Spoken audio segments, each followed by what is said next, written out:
नमस्कार, मैं मौली हिंदी समाचार में आपका स्वागत है और मैं हूं शेख इस्माइल। आज बेला शहर के झटपीटीसी कार्यालय में पत्रकार सम्मेलन रखा गया। चलिए, देर आए दुरुस्त आए। आज बीआरएस पार्टी उन किसानों के हक के लिए आवाज उठाते हुए दिखाई दी। जिले के रैतु बंधु समिति के अध्यक्ष रोकंडला रमेश पत्रकारों को संबोधित किया।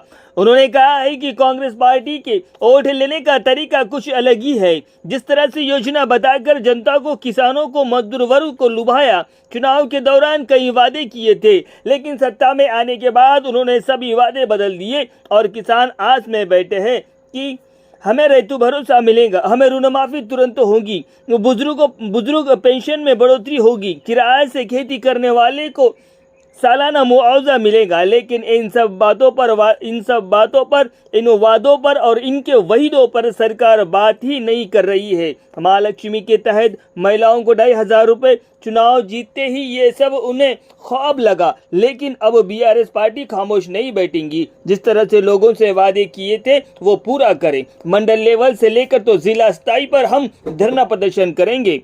माजी मंत्री जोगू रामन्ना के तत्वावधान में इस पत्रकार सम्मेलन में बीआरएस पार्टी के मंडल अध्यक्ष प्रमोद रेड्डी, वरिष्ठ नेता गंभीर ठाकरे, युवा नेता सतीश पवार, बत्तुला सुदर्शन, तानबाजी ठाकरे और अन्य बीआरएस के कार्यकर्ता नेता मौजूद रहे। మాజీ జిల్లా అధ్యక్షుడు, అదేవిధంగా బీఆర్ఎస్ పార్టీ ఉపాధ్యక్షుడు విజయగిరి నారాయణ, ఇంకా మిగతా వీళ్ళందరికీ మీకు తెలుసు. ప్రెస్ మిత్రులందరికీ ముఖ్యంగా పేరు పేరున నమస్కారాలు. ముఖ్యంగా గత ఎన్నికల్లో కాంగ్రెస్ పార్టీ 6 గ్యారెంటీల స్కీమ్ తోటి ఏకకాలంలో 2 లక్షల రుణమాఫీ చేస్తాని, అదేవిధంగా రైతు బంధు పథకాన్ని రైతు భరోసా కింద ఎకరానికి 15,000 ఇస్తామని చెప్పి, అదేవిధంగా రైతు కూలీలకు సంవత్సరానికి 12,000 రూపాయలు ఇస్తామని చెప్పేసి, అదేవిధంగా పెన్షన్లు 2,000 నుంచి 4,000 వేస్తామని చెప్పేసి మరి అబద్ధం హామీలతోటి ప్రభుత్వం అధికారంలోకి వచ్చింది. అధికారంలోకి వచ్చిన తర్వాత అన్ని రంగాల్లో ఘోరంగా విఫలమైంది. గతంలో ఏకకాలంలో రేవంత్ రెడ్డి గారు డిసెంబర్ 9 తారీఖున 2 లక్షల రూపాయలు రుణమాఫీ చేస్తామని చెప్పేసి, తర్వాత ఆగస్టు 15వ తారీఖు డెడ్ లైన్ పెట్టేసి మరి దాన్ని మోసం చేస్తుడే కాకుండా మరి తిరిగి ఏదైతే మొన్న 1 లక్ష రూపాయల రుణమాఫీ చేసిండ్రో దాంట్లో కూడా 6,000 కోట్ల చిల్లర చేసిండ్రు. గతంలో కేసీఆర్ గారి నాయకత్వంలో 1 లక్ష రుణమాఫీ కొరకు సుమారు 31,000 కోట్ల రూపాయలని ఆనాడు మాఫీ చేస్తే, మరి ఈ రోజు 2 లక్షల రూపాయల లోపల ఏదైతే రైతు బంధు పథకం ఉన్నదో ఆ రైతు బంధు పథకాన్ని ఈ రుణమాఫీ కింద మార్చి 1 లక్ష లోపల 6,000 కోట్లు, 1,50,000 కిందట 7,000 కోట్లు ఇవ్వడం జరిగింది. ఇంకా 2 లక్షల రుణమాఫీ కాలేదు. ఈ 1,50,000 లోపల ఎంతో మందికి రైతులు రాని వాళ్ళు ఉన్నారు. ముఖ్యంగా ఉదాహరణ చూస్తే ఇప్పుడే దేగం మన రైతు వికాస్ అనే అభ్యర్థి 1,56,000 రుణం ఉంటే 1,60,000 ఉంటే 56,000 వచ్చింది గ్రామీణ బ్యాంకు బేలా లోపల. ఇట్లా ఎందరో మంది రైతులకు రాని వాళ్ళు ఉన్నారు. వారి పక్షాన బీఆర్ఎస్ పార్టీ జోగు రామన్న నాయకత్వంలో రానున్నటువంటి కాలంలో ఈ ఆగస్టు తర్వాత ఎంతమందికి రాదో వాళ్ళ తరఫున బీఆర్ఎస్ పార్టీ పోరాటం చేస్తుంది. అదేవిధంగా ఏదైతే ఇప్పుడు రేవంత్ రెడ్డి ప్రభుత్వం ఉన్నదో రైతు భరోసా వేస్తాని మరి దాని రైతు బంధుని మర్చిపోయి ఏదైతే విడత రైతు బంధు వేయాలో దాన్ని పూర్తిగా మర్చిపోయింది. మరి రానున్నటువంటి డిసెంబర్ లోపల 2వ విడత రైతు బంధు వేయాలా, రైతు భరోసా వేస్తాడు, అది పూర్తిగా మర్చిపరిచింది. అదేవిధంగా రైతులకు గతం లోపల కేసీఆర్ గారి నాయకత్వంలో 24 గంటలు కరెంట్ ఇస్తుండే, ఈ రోజు కరెంటు అస్తవ్యస్తంగా తయారైంది. కరెంటు మాటికి పోతున్నది. ఎన్నో వేల ట్రాన్స్ఫార్మర్లు కాలిపోతున్నాయి.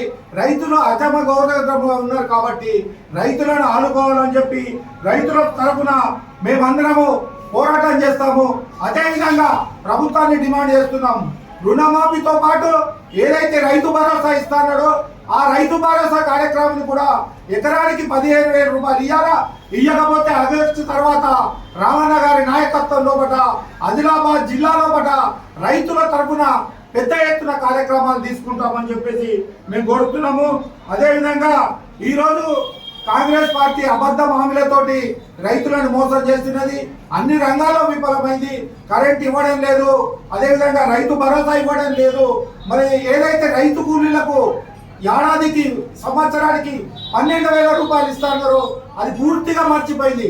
మరి రైతు కూలీలకు కూడా 12,000 రూపాయలు రేవంత్ రెడ్డి ప్రభుత్వం రిలీజ్ చేయకపోతే రైతుల పక్షాన బీఆర్ఎస్ పార్టీ ఆధ్వర్యంలో కూడా తప్పకుండా మేము పోరాటం చేసి రైతులకు న్యాయం జరిగే వరకు ఎవరైతే 1,00,000 రూపాయల రుణమాఫీ కానివ్వండి, 1,50,000 రుణమాఫీ కానివ్వండి రాని వాళ్ళు ఉంటే వాళ్ళందరి తరఫున రామన్న గారి నాయకత్వంలో బీఆర్ఎస్ పార్టీ తరఫున ఆదిలాబాద్ జిల్లాలో పెద్ద ఎత్తున పోరాటానికి మేము సన్నాహాలు చేస్తాం. తప్పకుండా ఈ ప్రభుత్వం మెడల్ వచ్చైనా రైతు రుణమాఫీ చేపిస్తాం, రైతు బంధుని అమలు చేపిస్తాం, రైతు భరోసా కూడా అమలుకు కొట్లాడతాం.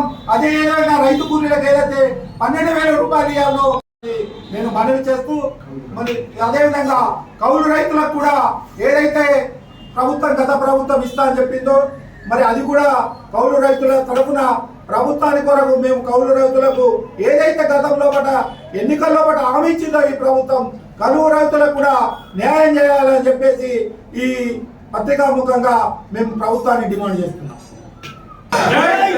కేసీఆర్ గారి నాయకత్వం, అన్న జోగురామల గారి నాయకత్వం, అన్న కేటీఆర్ గారి నాయకత్వం. జై తెలంగాణ, జై బీఆర్ఎస్, జై జవాన్, జై కిసాన్, జై జవాన్, జై కిసాన్. జై తెలంగాణ, జై తెలంగాణ, జై తెలంగాణ, జై తెలంగాణ. జోగురామన్న నాయకత్వం వర్ధిల్లాలి, జోగురామన్న నాయకత్వం వర్ధిల్లాలి. కేసీఆర్ నాయకత్వం వర్ధిల్లాలి, కేటీఆర్ నాయకత్వం వర్ధిల్లాలి. యోగరామన్న నాయకత్వం వర్ధిల్లాలి. జై తెలంగాణ, జై తెలంగాణ.